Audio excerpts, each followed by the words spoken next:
நான் திருமங்கலத்தில் இருக்கேன். 62 வருஷமாக பொது நல சேவகி. கெத்து. ஆனால் இப்போ இருக்கிற 2 சமுதாயத்தை விட இப்போ இருக்கிற விஜய் செம கெத்து.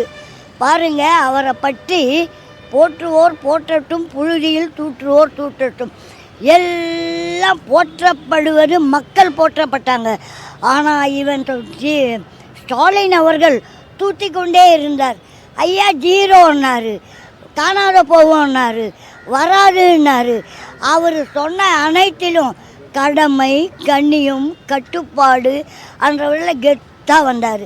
ஐயா அவர் ஆட்சியில் மக்கள் சூப்பராக இருக்காங்க. பாருங்கள், சிங்கப்பெண் திட்டத்தில் சீறி பாயும் புலி மாதிரி. இப்போ இருக்கிற பெண்கள் எல்லாம் மிந்தி மாதிரி இல்லை, சிங்களாக வரும்னுட்டு தெளிவாக இருக்காங்க. ஐயா, எம்ஜிஆர் ஆட்சியில் இதையெல்லாம் நடக்கவில்லையா? இல்லை, முக ஸ்டாலின் ஆட்சியில் இதெல்லாம் நிறைய நடந்தது. இன்னும் இவர் இன்னும் 3 மாதம் சரியாகல. இதுக்குள்ளே இவர் முக்கி மோதி இன்னும் பண்ண போகிறாரு. இவர்கிட்ட வருவாங்கன்னு இவர் நினச்சாரு.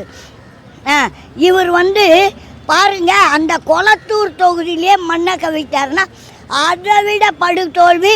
இவர் பேசவே கூடாது. பேசலாம், ஆனால் ஒரு அளவு இருக்குது. அளவில்லாமல் பேசிட்டாரு. அதுக்காக தான் அளவில்லாமல் அவருக்கு குத்த வேண்டியதை மக்கள் எல்லாம் சரி. மாணவிகள் நிறைய பெண்கள் தாங்க இதில். ஆண்கள் மாணவர்கள் எல்லாம் போட்டாங்க, பெண்கள் முழுமையாக ஒரு மாற்றம். ஐயா, நான் முதல் டி நகரில் பேசும்போது, என்னம்மா அன்னதானம் பண்ணுறேன், இன்னும் ஃபோட்டோ எடுத்துட்டு இருக்கிறேன், இது என்ன பெருசாக இந்த கேசரி, இந்த பிரிஞ்சிக்காய், இந்த ஃபோட்டோன்னா இல்லைங்க விஜய் நிற்கிறாரு. சரி, விஜய் எந்த டைட்டிலில் நிற்கிறாரு? விஜய் சினிமா டைட்டிலாக இதுவான்னு நான் கேட்டேன். தமிழக வெற்றி கழகம். அப்போ தான் சொன்னேன், கடமை, கண்ணியம், கட்டுப்பாட்டுக்கு சொந்தக்காரன். எல்லாத்த விட அவன் செலெக்ஷன் பண்ணாம்பார், அது ரொம்ப கெத்து. சார், இமயம் முதல் குமரி வரை அவரை போற்றாத மக்கள் இல்லை, போற்றாத நாள் இல்லை சார். அவர் மீண்டும் பல்லு கொட்டி போகிற வரைக்கும் முதலமைச்சராக இருப்பார். இந்த 2 அணி மாற்றம் போய் இதை பாருங்கள். ஒருத்தர் நான் வரேன், நான் இறங்குறேன். எதில் இறங்குற? நீ குழியில் இறங்குறியா, சேத்துல இறங்குறியா? மகனே, நீ மேட்டில் நிற்கவே சறுக்கல்ல நின்று இருக்க. நீ இன்னும் இறங்கி விஜயை என்ன பண்ண போகிற? உன்னால் விஜயை பண்ண முடியுமா? நீ பண்ணாலும் மக்கள் விட்டு கொடுக்க மாட்டாங்க. ஐயா அவர்களே, இதெல்லாம் நீ கொடுத்து வரல, நான் கொடுத்து வரல, மக்களால் தேர்ந்தெடுக்கப்பட்டது. மக்கள் மனதில் அது ஊற்று நீர் மாதிரி ஊறிச்சு. இனி மேலும் அந்த ஊற்று நிற்காது. எங்கன்னா ஊற்று நிற்குமா? இவன் எத்தனை கிணறுகள் பண்ணாலும் சரி, இவன் எத்தனை லடாய் பண்ணாலும் சரி, இவனால் என்னென்ன பண்ண முடியுமோ ஒன்று கூட லைட்டாக பிடுங்க முடியாது. ஐயா, அவர் கலங்கி போயிருக்கிறார் ஐயா. அதனால் அவர் மனசுக்குள்ள கலங்கி நடுக்கத்துக்கும் துடுக்கத்துக்கும் இருக்கார். அவர் வெளியே வர முடியாமல் இருக்கார். சார், நான் ஒன்றே சொல்கிறேன், நாம் எல்லாம் எப்படி சுதந்திரமாக வாழறோம். அவன் சுதந்திரமாக வாழலை, சுயநலமாக வாழ்ந்துட்டான். ஐயா, இப்போ ஒரு வீட்டில் 4 பேருக்கு 4 குணம் இருக்குது.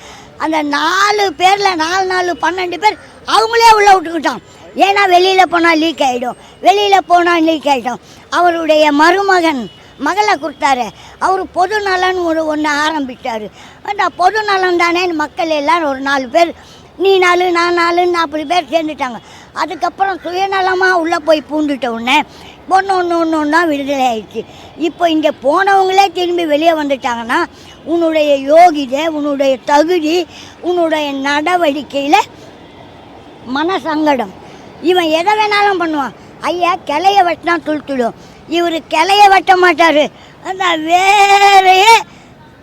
வேறணுன்றவர் கிளைய வெட்டிட்டா பாருங்கள், அது வேறு வழி. இந்த கிளை போனால் இன்னொரு கிளை நிழல் கொடுக்கும். இவர் வேரோட பிடுங்குறவர். பிடுங்கலான்னு பார்த்தாரு, ஆனால் மக்கள் பிடுங்க விடலை. வேற பிடுங்கி போட்டாங்க எல்லாரும். இவர் வேற நீ பிடுங்கும்போது பாம்பின் கால் பாம்பறியும், எப்பொருள் எத்தன்மையாயினும் அப்பொருள் மெய்ப்பொருள் காண்பதறியும். அவங்கக்கிட்ட அந்த ஒரு மெய்யின்றதே கிடையாது, அந்த பொய்யின்னு தான் இருக்கும். தீயினால் சுட்டப்புண் உள்ளாறு மாறாதோ, நாவினால் சுட்டவடு.